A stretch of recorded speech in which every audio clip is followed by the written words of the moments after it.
he's facing, Lester. And all along, he's maintained that he's done nothing wrong. His defenses have ranged from I can declassify anything I want to I can declassify anything in my mind. But at least on some of the espionage charges, which is what we think might be at play here based on some of our reporting, the prosecutors don't actually have to prove that anything was classified. All they have to prove is that it was national defense information, something that would be useful to U.S. adversaries, and that it was a close hold, and that he didn't have the authorization to receive them. Certainly, he didn't have the authorization to receive them if he was no longer president and he was receiving them at Florida in Mar-a-Lago in an insecure setting. And so it's worth noting here that even though his main defense has been, I can do anything I want, I can declassify anything I want, that might be gutted. And it might also be gutted by the very fact that we have reporting that he said on tape that he knew he couldn't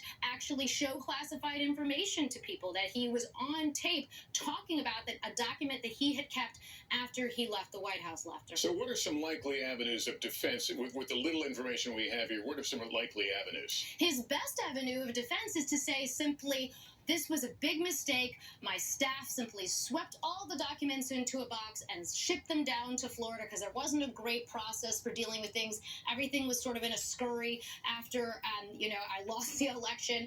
And so it really wasn't in my hands. That his best defense would really be one of complete ignorance. But of course, the fact that he retained the documents even after he was repeatedly asked to give them back, both by the National Archives and by the Justice Department after they found out that he had them, really is undercutting his best defense there. That really works against him. If he had simply returned the documents and said, I'm sorry, it was all a big mistake, I think we'd be in a very different position than one where we found ourselves, I think now, where he was repeatedly asked to give them back, and the Justice Department had to go as far as to get a search warrant for his home in Florida. All right, let me go to Kristen Welker again, our White House correspondent. Kristen, we're hearing from the White House. Obviously, they're walking a very narrow line.